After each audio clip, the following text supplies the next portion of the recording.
नमस्कार, बहुत स्वागत है आपका। खबर दिन भर देख रहे हैं आप। मैं हूं आपके साथ शिवम सोनी। दिल्ली में आंदोलन कर रहे पहलवानों के समर्थन में खाप पंचायत के आयोजन में किसान नेताओं ने केंद्र सरकार को चेतावनी दी है। 9 जून तक कुश्ती संघ के प्रमुख ब्रजभूषण शरण सिंह को गिरफ्तार किया जाए या फिर दिल्ली में तेज विरोध का सामना करने के लिए तैयार हैं। खाप पंचायत में कहा गया है कि 9 जून के बाद जंतर मंतर पर धरना दिया जाएगा। किसान नेता राकेश टिकैत ने कहा, हमने निर्णय लिया है कि सरकार को पहलवानों की शिकायतों का समाधान करना चाहिए, उन्हें गिरफ्तार किया जाना चाहिए। नेता हम पहलवानों के साथ 9 जून को दिल्ली के जंतर मंतर जाएंगे और पूरा देश में पंचायत करेंगे।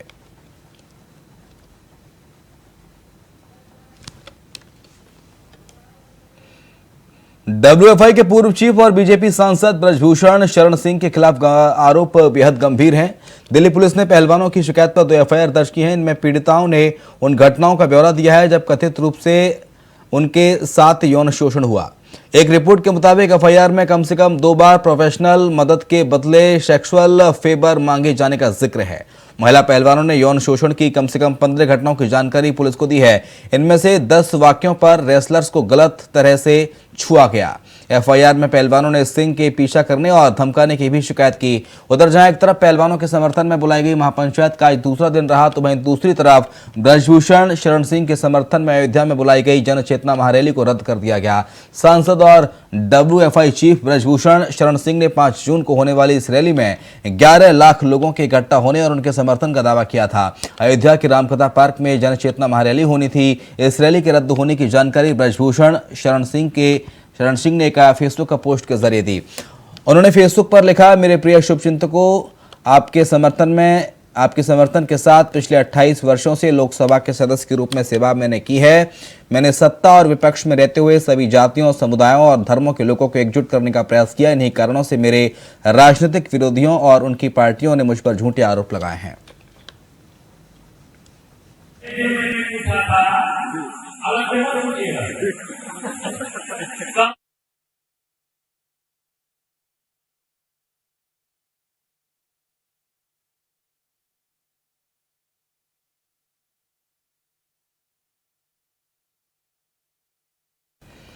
चलिए आपको बताते हैं ब्रजभूषण शरण सिंह पर किन धाराओं में केस दर्ज हुआ है। ग्राफिक्स के जरिए आपको दरअसल बताने की कोशिश करते हैं। धारा 354 लज्जा भंग करने के इरादे से हमला या आपराधिक बल प्रयोग करने के ये धारा लगी है।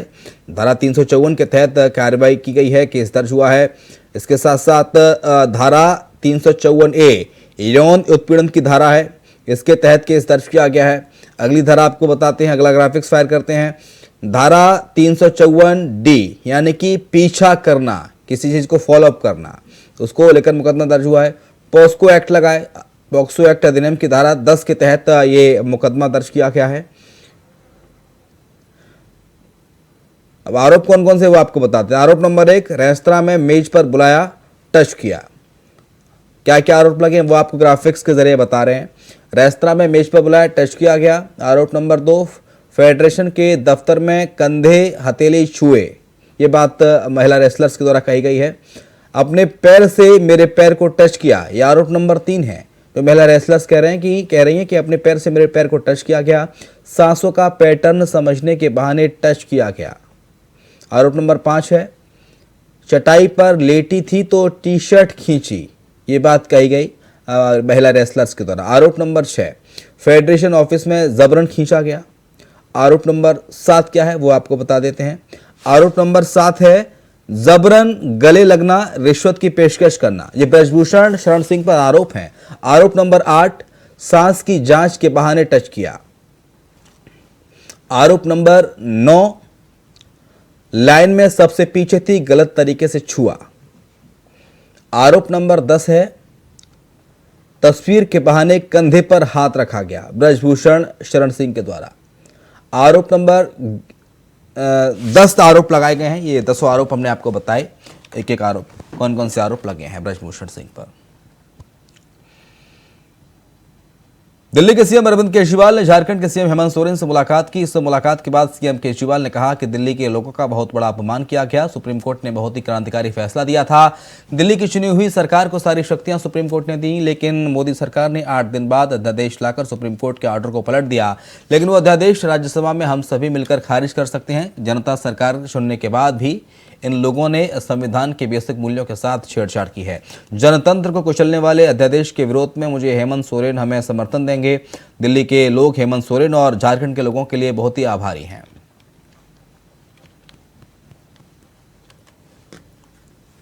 सुप्रीम कोर्ट ने कहा कि दिल्ली के लोग जो सरकार चुनते हैं उस सरकार को काम करने के लिए सारी शक्तियां प्रदान की जा रही हैं।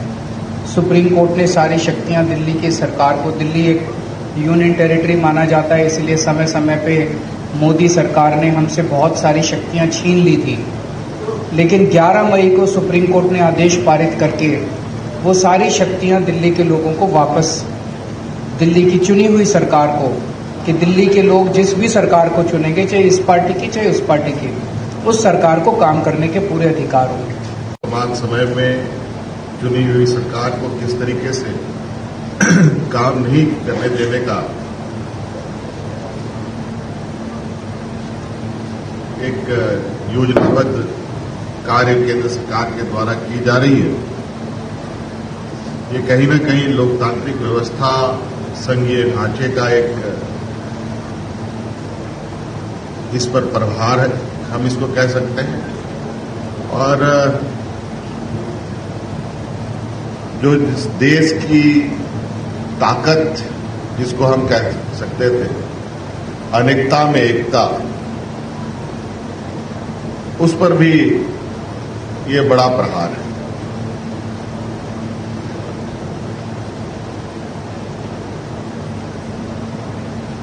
संघीय ढांचे की तो बात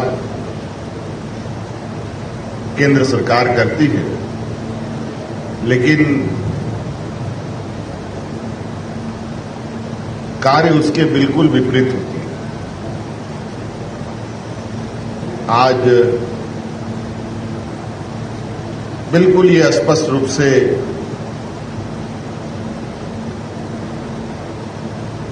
आपको ये देखने को मिलेगा, जो केंद्र सरकार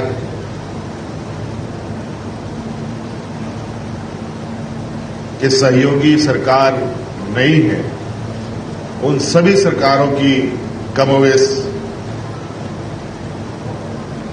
एक सी स्थिति है।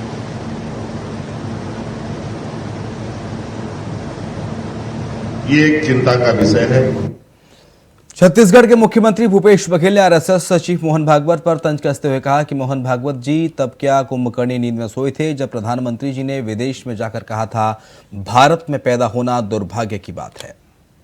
मोहन भागवत जी कहते हैं कि विदेश में जाकर जो देश के, क्या शब्द प्रयोग किया, देश के अपमान करते हैं तो वो देश विरोधी हैं। तो सबसे पहले मोहन भागवत जी, जब प्रधानमंत्री जी विदेश में जाकर ये कहते हैं कि भारत में पैदा होना दुर्भाग्य की बात है, ये उन्होंने कहा था, रिकॉर्ड कहा था, विदेश में जाकर कहा था, तब मोहन भागवत जी क्या कुंभकर्णी नींद में सोए हुए थे? तब उनको नहीं बताना था कि ये भारत का अपमान है, देश का अपमान है? और उस समय यदि बोले होते तब बात समझ आती। मोहन भागवत जी, आप सांस्कृतिक संगठन के अध्यक्ष हैं, आपसे उम्मीद की जाती है आप निष्पक्ष रहें। आप निष्पक्ष दिखने के भी प्रयास नहीं कर रहे हैं। एक है सांस्कृतिक संगठन। हावड़ा से चेन्नई की ओर चलने वाली कोरोमंडल एक्सप्रेस ट्रेन शुक्रवार की शाम बड़ी दुर्घटना का शिकार हो गई। जानकारी के मुताबिक ओडिशा के बालुसर्ग से करीब 40 किलोमीटर दूर ये ट्रेन एक मालगाड़ी से टकरा गई। मालगाड़ी से टकराने के बाद स्लीपर के 3 कोच छोड़कर बाकी के डिब्बे पटरी से उतर गए। शुरुआती जानकारी में इन डिब्बों की संख्या 18 बताई जा रही है। हादसे में कई यात्रियों के ट्रेन के पलटे डिब्बों में फंसे होने की बात सामने आ रही है। रेलवे प्रशासन ने इस रूट की सभी ट्रेन को रोक दिया है। वहीं इस हादसे को लेकर प्रशासन ने इमरजेंसी कंट्रोल रूम का नंबर 6782262286 जारी कर दिया है। मध्य प्रदेश के मुख्यमंत्री शिवराज सिंह चौहान ने उनके आदेश के बाद अंग्रेजी में लिखे हुए शहरों के नाम का बोर्ड नहीं हटाया गया। बीते दिनों सीएम जिला बुधनी के दौरे पर थे। उन्होंने अंग्रेजी में लिखे बुधनी को लेकर नाराजगी जाहिर की, जिसके बाद जिलों के अंग्रेजी में लिखे नाम वाले बोर्ड को लेकर बड़ा आदेश जारी किया गया। सीएम ने तंज कसते हुए कहा, शहरों के नामों को अंग्रेजी में लिखा गया है, जिसे जल्द से जल्द हटा दिया जाएगा और सभी शहरों के नामों को हिंदी में लिखा जाएगा। लेकिन सिंगरौली जिले में अभी तक अंग्रेजी में लिखे नामों का बोर्ड नहीं हटाया गया है।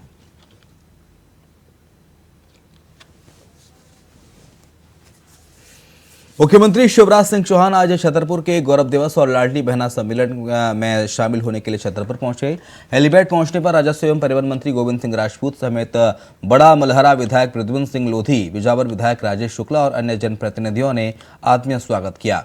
पुलिस और प्रशासनिक अधिकारियों के द्वारा भी मुख्यमंत्री की अगवानी करते हुए स्वागत किया गया। बाद में मुख्यमंत्री श्री चौहान विभिन्न कार्यक्रमों में शामिल होने के लिए हेलीपैड से बाबूराम चतुर्वेदी स्टेडियम पहुंचे। रास्ते में जगह जगह लाडली बहनों और स्थानीय भाजपा नेताओं ने पुष्प वर्षा कर पुष्पमाला पहनाकर भव्य स्वागत उनका किया। मुख्यमंत्री शिवराज सिंह चौहान आज छतरपुर के गौरव दिवस एवं लाडली बहना सम्मेलन में शामिल होने के लिए छतरपुर पहुंचे। श्री चौहान का हेलीपैड पहुंचने पर राजस्व एवं परिवहन मंत्री गोविंद सिंह राजपूत समेत बड़ा महलरा विधायक प्रद्युम्न सिंह लोधी, विधायक राकेश शुक्ला और जनप्रतिनिधियों ने आत्मीय स्वागत किया। पुलिस और प्रशासनिक अधिकारियों के द्वारा भी मुख्यमंत्री की अगवानी करते हुए स्वागत किया गया। बाद में मुख्यमंत्री शिवराज सिंह चौहान विभिन्न कार्यक्रमों में शामिल होने के लिए हेलीपैड से बाबूराम चतुर्वेदी स्टेडियम पहुंचे। रास्ते में जगह जगह लाडली बहनों और स्थानीय भाजपा नेताओं ने पुष्प वर्षा और पुष्पमाला पहनाकर भव्य स्वागत किया। कन्या पूजन किया गया। इस अवसर पर मुख्यमंत्री ने छतरपुर के विकास के लिए 700 करोड़ से अधिक की विकास कार्यों का भूमि पूजन और शिलान्यास किया। इस अवसर पर मुख्यमंत्री ने कहा कि छतरपुर में 300 करोड़ की लागत से मेडिकल कॉलेज का भवन बनाया जाएगा और इसका टेंडर जारी कर दिया गया है।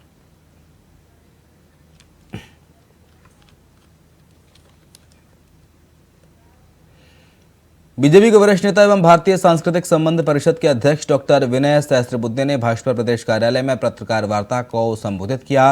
पीएम मोदी के नेतृत्व वाली एनडीए सरकार की 9 वर्षों की उल्लेखनीय उपलब्धियों पर प्रकाश डाला। डॉक्टर सहस्त्रबुद्धे ने कहा कि ई श्रम पोर्टल की स्थापना के बाद अब असंगठित श्रमिकों को मौजूदा सामाजिक कल्याण योजनाओं का लाभ मिल रहा है। इसके अलावा ट्रांसजेंडर समुदाय से संबंधित लोगों के लिए देश भर में 12 गरिमा गृह स्थापित किए गए हैं।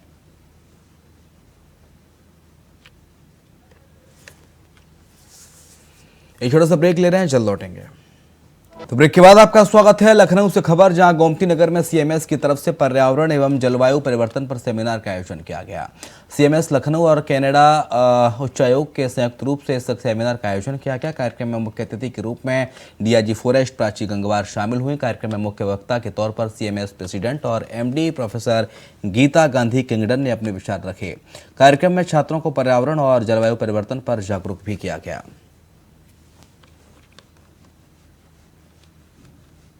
हम तो ये चाहेंगे कि हमारे सभी स्कूलों के बच्चे, हम कोशिश करते हैं अपने स्कूल में और भी बढ़ाना है हमें, और भी कोई भी सभी अच्छे स्कूल्स हैं वो ये प्रयासरत होने चाहिए और होते होंगे कि वो बच्चे जा करके अडल्ट्स को जागरूक करें। आप किसी भी ऑफिस में चले जाइए, मैं नाम नहीं लूँगी, मैं कई ऑफिस में हाल में ही गई हूँ जहाँ पर कमरों में एसी चल रहे हैं, कमरों के दरवाजे खुले हैं, खिड़कियां जो हैं वो आधी जो है पूरी तरीके से अच्छे से बंद नहीं है, दरवाजे जो खुले रह रहे हैं वो कॉरिडोर में जा रहे हैं, कॉरिडोर बिल्कुल बाहर की तरफ खुला हुआ है।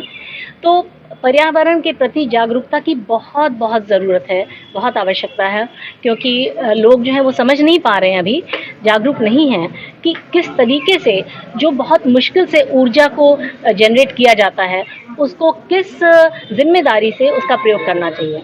कितनी दुर्लभ चीज़ है ये हमारे लिए, और इसको एसी वगैरह यूज़ करने से कितना ज़्यादा हम पर्यावरण में CO2 डालते हैं, कार्बन डाइऑक्साइड डालते हैं, जिसकी वजह से वार्मिंग हो रही है। दुनिया में जो टेम्परेचर की राइज हो रही है, जो बढ़ रहा है तापमान दुनिया का, जिसको वार्मिंग कहते हैं, ग्लोबल वार्मिंग, वो इसी वजह से हो रहा है कि इन संसाधनों के उपयोग जो है वो बढ़ रहे हैं। हमारे माननीय प्रधानमंत्री श्री नरेंद्र मोदी जी का जो मिशन लाइफ इनिशिएटिव है, जिसके अंतर्गत हम अपनी दिनचर्या में, अपनी कार्यप्रणाली में क्या छोटे छोटे चेंजेस ला सकते हैं जिससे हम अपनी लाइफस्टाइल को और पर्यावरण अनुकूल बना सकें, उसके बारे में बच्चों को बताने के लिए और यहाँ जो एकत्रित यूथ है उनके विचार सुनने के लिए, क्योंकि पर्यावरण संरक्षण पे ये काफ़ी काम कर रहे हैं, उसके लिए आज यहाँ हम सब एकत्रित हुए हैं। आशा करती हूँ कार्यक्रम में जो बच्चों ने अपने विचार व्यक्त करे हैं और हमने जो बातें बच्चों से इंटरेक्शन के दौरान कही हैं वो हमारे वन एवं पर्यावरण मंत्रालय की जो हमारी पॉलिसी है कि हम अपने पर्यावरण को और सुरक्षित संरक्षित बना सकें और अपना जो फॉरेस्ट का कवर है उसको और बढ़ा सकें, उसमें आगे जाके एक माइलस्टोन साबित ये बच्चे हैं, ये बहुत इंपॉर्टेंट मैसेज देते हैं। ये इन्होंने कहा है कि हाँ, ये काटना नहीं चाहते हैं और ज्यादा से ज्यादा जो कटता है उसके अनुकूल ज्यादा से ज्यादा लगाते हैं। तो आप काटना बंद नहीं कर सकते, आपकी नीड्स हैं, टिम्बर की नीड्स हैं कंट्री में, वो तो उसके लिए काटना तो पड़ेगा आपको, लेकिन उसके अनुकूल अगर आप लगाते रहेंगे, एक पेड़ काट कर 10 पेड़ अगर आप लगाएंगे तो आप कभी क्राइसिस सिचुएशन में नहीं पड़ेंगे। Canada in Delhi. Very pleased to be here in Lucknow. We are here supporting an event called 28 for 28. It's a event centered on youth action on climate change. It's called 28 for 28, and it's supporting and celebrating youth who are helping affect positive change on the climate. We're working with Save with Children, CMS Montessori School, and of course our chief guest here in the government in UP. So we're very happy to be here to do it and to celebrate our youth change makers who will be making presentations inside. For Canada, climate change is a key priority, and a lot of the work we do in India is focused on youth and helping them be the change that they need to be in their communities. उधर मणिपुर में केंद्रीय गृह मंत्री अमित शाह के 4 दिनों के दौरे का असर देखने को मिला है। शाह ने मणिपुर में कई बैठकें करने के बाद शांति का मार्ग निकालने की पुरजोर कोशिश की थी। इसी के मद्देनजर उन्होंने लोगों से भी शांति बनाने की अपील की। इसका परिणाम अब मिलने लगा है। दरअसल शाह की अपील के बाद मणिपुर में अलग अलग जगहों पर 140 हथियार पुलिस को सौंपे गए हैं। सरेंडर किए गए 140 हथियारों में SLR 29 carbine AK-47, INSAS rifle, INSAS LMG .303 rifle, 9mm pistol, .32 pistol, M16 rifle, smoke gun और आंसू गैस स्थानीय निर्मित पिस्तौल, state gun rifle, grenade launcher और JVV शामिल है। छतरपुर के भगवा में अविवाहित युवक ने फांसी लगाकर आत्महत्या कर ली। पुलिस ने मर्ग कायम कर मामले को जांच में लिया है। नवयुवक ब्रजेश यादव निवासी ग्राम कुडेला थाना भगवा ने अपने रहवासी घर में फांसी लगाकर आत्महत्या की है। घटना के समय मृतक घर में अकेला था।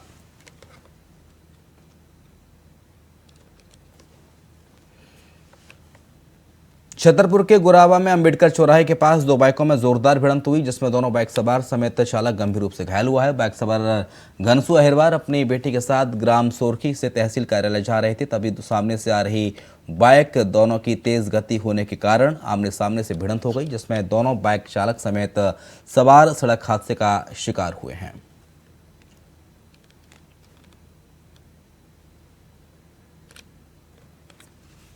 ग्राम भिदवासन के पूर्व सरपंच के खिलाफ वर्तमान उप सरपंच और ग्रामवासियों ने जनपद पंचायत के CEO अरविंद शर्मा को ज्ञापन देकर 10 बिंदुओं को जांच करने की मांग को लेकर एक ज्ञापन सौंपा। ज्ञापन में कहा गया है कि पूर्व सरपंच और पूर्व सरपंच के किए गए कार्यों की जांच की जाए। ग्राम भिदवासन के उप सरपंच ने जिला पंचायत CEO और जिला पंचायत अध्यक्ष कैलाश रघुवंशी पर संगीन आरोप लगाते हुए कहा है कि ग्राम भिदवासन में भ्रष्टाचार की जांच को प्रभावित कर रहे हैं और जांच नहीं होने दे रहे हैं। जबकि पूरे मामले में कैलाश रघुवंशी ने पूरे आरोपों को बेबुनियाद बताया है। पूरे मामले में कौन सही है कौन गलत है, ये जांच के बाद ही पता लगेगा। माफिया मुख्तार अंसारी के शार्प शूटर और उसकी गैंग IS 191 के सदस्य अंगद राय उर्फ झल्लन के डाफी स्थित 2 मंजिला मकान को गुरुवार रात गाजीपुर जिले की पुलिस ने गैंगस्टर एक्ट के तहत कुर्क किया है। इसके साथ ही पुलिस ने मुनादी कराई कि कोई भी व्यक्ति मकान में अनाधिकृत तरीके से प्रवेश करने की कोशिश करेगा तो वो कानूनी कार्रवाई के दायरे में आएगा। कुर्क किए गए मकान की कीमत 2 करोड़ रुपए से ज्यादा बताई गई है। केंद्र में मोदी सरकार के 9 वर्ष पूरे होने के उपलक्ष्य में उत्तराखंड के कैबिनेट मंत्री धन सिंह रावत बस्ती पहुंचे। उन्होंने मोदी सरकार के 9 सालों में किए गए कामों को बताया।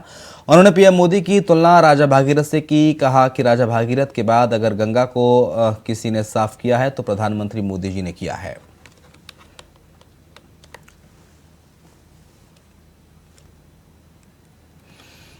गाजियाबाद में कुख्यात अपराधी मोनू चौधरी उर्फ विशाल को पुलिस मुठभेड़ में मार गिराया गया। शुक्रवार को लगभग 3:30 बजे थाना मुरादनगर के क्रॉस फायरिंग में मोनू चौधरी ढेर कर दिया गया। मोनू चौधरी उर्फ विशाल पुत्र दीपक निवासी उखलारसी मुरादनगर गाजियाबाद का रहने वाला है। उस पर 50,000 रुपये का इनाम पुलिस ने घोषित कर रखा था। वो पिछले 2 महीनों में हुई 2 हत्याओं में वांछित था।